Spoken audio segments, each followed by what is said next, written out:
நல்லா தாங்க இருந்தான். எங்கேயோ ஒரு கிளாஸுக்கு போயிட்டு வந்தான். விளக்கும் கையுமாவே சுற்றிட்டு இருக்கிறாங்க. ராத்திரி குளிக்க போனாலும் விளக்கோட போகிறான், பாத்ரூம் போனாலும் விளக்கோட போகிறான். எந்நேரமும் ஒருத்தர் மனநல பாதிக்கப்பட்டவனாட்டமே இருக்க முடியுமா? தியானத்தோடு இருங்கள். அப்படியே சூப்பர் கான்சியஸில் இருந்து கொண்டிருக்கிறீர்கள், இருக்க முடியுமா? இப்போ எண்ணம் என்பது எவ்வாறு உண்டாகும் என்றால் நாம ரூபங்கள் எண்ணம்.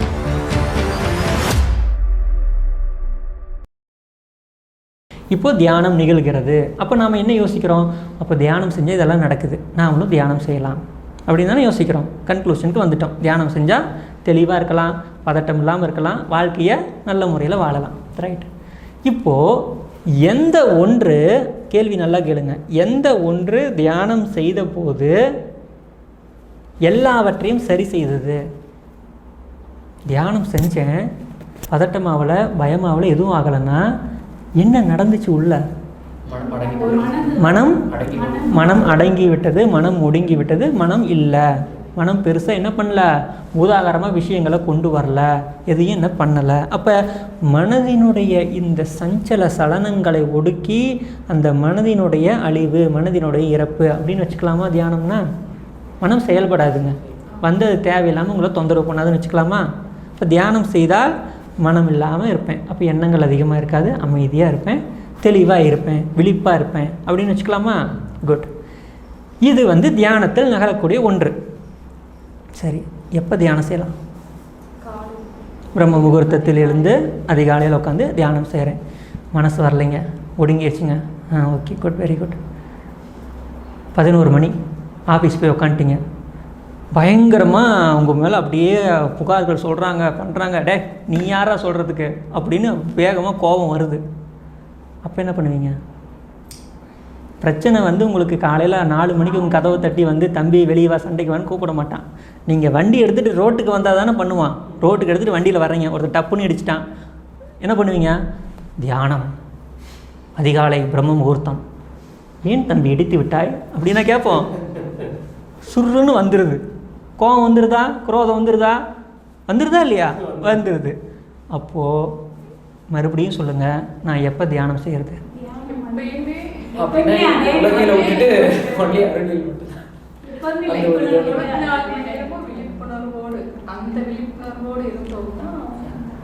எப்போது நான் தியானம் செய்வது? ஏன்னா எப்போ எனக்கு பிரச்சனை வரும், எப்போ மாரியாத்தை தூக்கிட்டு வீட்டுக்குள்ளே ஓடியாருவான்னு எனக்கு தெரியாது. அப்போது எப்போ வேணால் பிரச்சனை வரும். எங்கோ போகிற மாரியாத்தா என் மேலே ஏறாத்தா கதை. இது எப்போ ஏறும், எப்போ இந்த மாரியாத்தா என்னை தூக்கிட்டு போவா அப்படின்னு உட்காந்து காத்திருக்கிறதா? இல்லை எப்போ எனக்கு பிரச்சனை வந்தால் தியானம் செய்யலாம், இரு பிரச்சனை வரட்டும் தியானம் செய்யலாம், இரு பிரச்சனை வரட்டும் தியானம் செய்யலாம்னு உட்காந்துருப்பேனா? எப்போது தியானம் செய்வது? இப்போ வருமுன் காப்பதே யோகங்கிற மாதிரி பிரச்சனை வர்றதுக்கு முன்னாடியே காத்தால்தான் தியானம் வேலை செய்யும். முடிவுக்கு வந்துட்டோமா? தியானத்தோடு இருந்தால் தான் பிரச்சனை வரப்போ தவிர்க்க முடியும். ஒரு கேடயம் எப்போ எடுத்துகிட்டு போகிறது? நீ ஒரு குத்துங்க, நெஞ்சில் குத்து வாங்கிட்டு வீட்டுக்கு போய் கேடயம் எடுத்துகிட்டு வந்துடுறேன். அவன் கத்தி ஓங்கும் போதே நம்ம கேடயத்தை வச்சுருக்கணும். அப்போ தியானம் என்பது ஒரு அருட்கேடயம் போல சதாசர்வ காலமும் நம்ம என்ன பண்ணுது? பாதுகாக்கிறது. இந்த தெளிவு வந்துருச்சுங்களா? ரைட். இப்போ சொல்லுங்கள், எப்போ தியானம் செய்கிறது? காலையில் மட்டும் செய்யலாமா? எப்படிம்மா?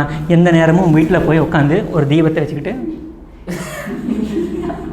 நான் தியானத்தில் இருக்கிறேன், யாரும் என்னை தொந்தரவு செய்யாதீர்கள், அருட்பாதுகாப்பு எந்நேரம் வேண்டுமானாலும் என்னை விட்டு போய்விடலாம், நான் தியானத்திலே தான் இருப்பேன். சாப்பாடு அதை ஒரு ஓரமாக வையுங்கள், ரெஸ்ட் ரூமு அதை இந்த பக்கம் வையுங்கள், நான் எங்கேயும் வரமாட்டேன், அருட்பாதுகாப்போடு உட்காந்துக்கலாமா?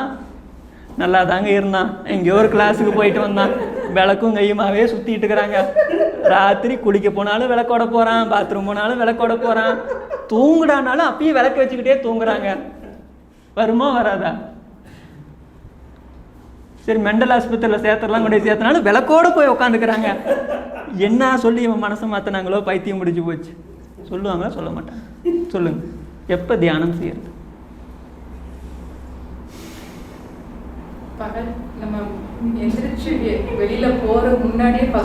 தூங்கி எழுந்திருச்சோன்னு தியானத்தோடு எழுந்து விட்டேன், தியானத்தோடு பார்த்தல், என் குழந்தாய் எங்கே விளக்க காணோம், விளக்கு எடுத்து வை, அப்பா தியானம் செய்யணும், அப்பா நீ தியானத்தோட சமாதி ஆயிருப்பா சொல்லிட்டு போயிடுவாங்க.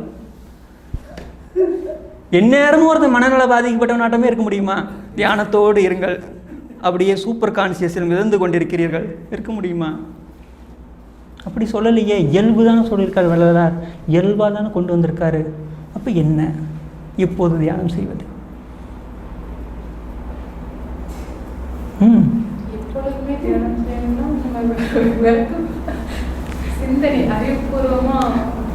விளக்கு வச்சு தியானம் செய்கிறீங்க, ஒரு காற்றடிச்சா முடிஞ்சு போச்சு, தியானம் போயிடுச்சு, தியானமே முடிஞ்சு போச்சு.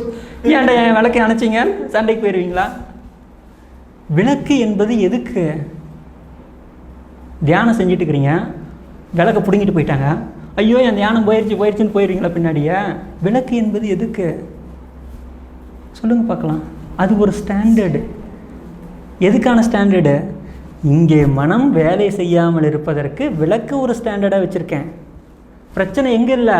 விளக்கில் இல்லை, எனக்குள்ளே ஏதோ ஒன்று விளங்கலை, அதனால இங்கே பிரச்சனை. ஒரு சிலர் என்ன பண்ணுறான், ஒரு விளக்கு வச்சா கொஞ்சம் தியானம், 100 விளக்கு வச்சா பெரிய தியானம், வீட்டை சுற்றி கொளுத்தி விட்டுறா, இப்போ வர்ற தியானம் வருமா? வராது. சரி, ஒரு ஃபோக்கஸ் லைட் வச்சிடலாம், பளிர்னு 1000 வாட்ஸ் பல்ப், அப்படியே குறுன்னு பார்க்கலாம். அற்பஞ்சோதி ஆண்டவர் நல்லா பளிர்னு தானே வருவார், பளிர்னு போயிடலாமா? கிடையாது. விளக்கில் என்றைக்குமே பிரச்சனை இல்லை. ஏதோ ஒன்று எனக்குள் இருக்கிறது, அது என்ன அப்படின்னு கண்டுபிடித்து விட்டால் அதிலிருந்து தியானத்தை துவங்கலாம். பேஸ் தியானத்திற்கான அடிப்படைக்கு வரேன். இந்த மாதிரி உங்களுக்கு விளக்கு கொடுத்தது, பயிற்சிகள் கொடுத்தது, இதெல்லாம் என்ன? இதெல்லாம் இன்டென்சிட்டி அதிகப்படுத்துறதுக்கு தான். இன்டென்சிட்டி, அதனுடைய அந்த நுண்மையை அதிகப்படுத்திக்கிட்டே போகிறோம், திட்பத்தை அதிகப்படுத்துகிறோம், அது வேற. அதுக்கும் முன்னாடி இன்னும் பேசிக்கு வாங்க. எப்போது தியானம் செய்வது? எண்ணங்கள் எப்போது எழும்? எப்போதுமே எண்ணங்கள் எழும். எண்ணங்கள் எப்படி எழும்? மனதில் எழும். மனம் எப்படி வேலை செய்யும் அப்படிங்கிறத தெரிஞ்சுக்கணும்.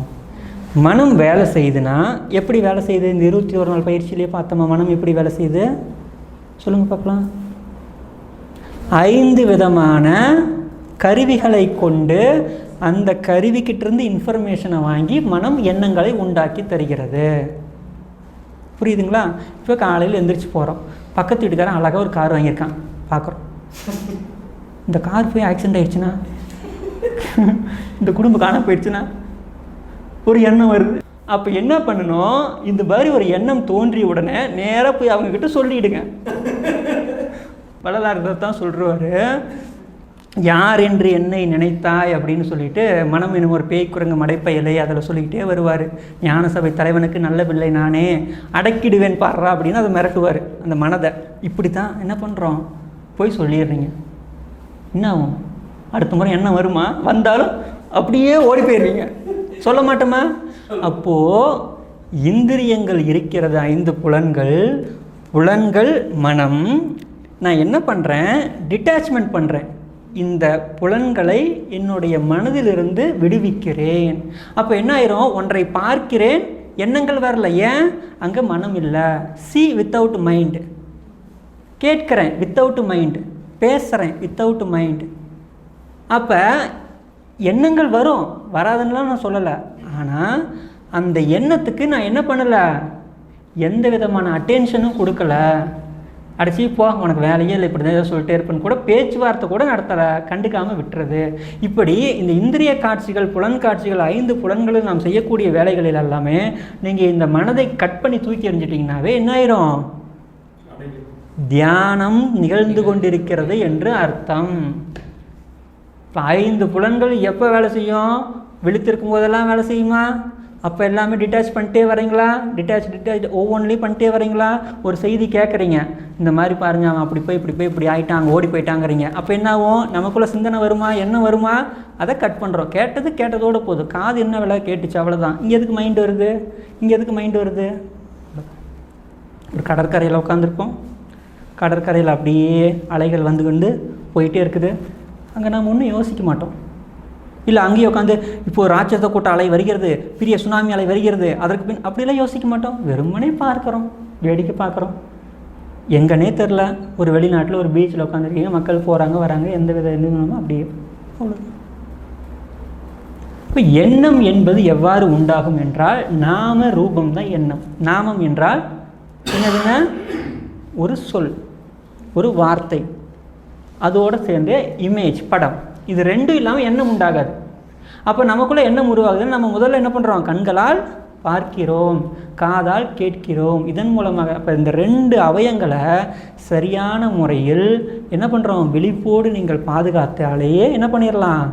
தியானம் உள்ளே போயிடலாம். ஏன்னா கண்ணை கட்டி இறுக்கி கட்டி காதை இறுக்கி கட்டிட்டு உட்காந்துடுறீங்க. அப்போ என்னாகும்? எண்ணங்கள் வரும், ஏற்கனவே பார்த்த பிம்பங்கள் உண்டாகும்.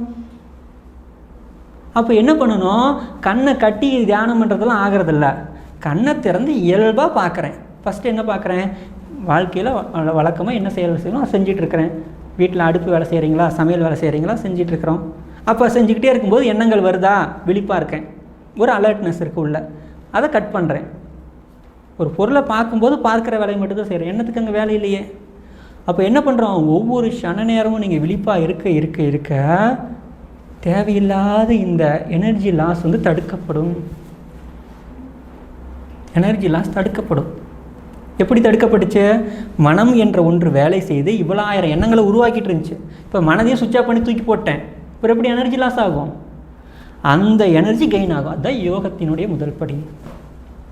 இப்போ மீண்டும் அடுத்த நாள் வருது, உதய பரியந்தம் தொடங்கி காலையில் உட்காந்து அந்த அமுத காற்று உள்ளே வரும்போது இன்னும் இன்டென்சிவாக போவீங்க.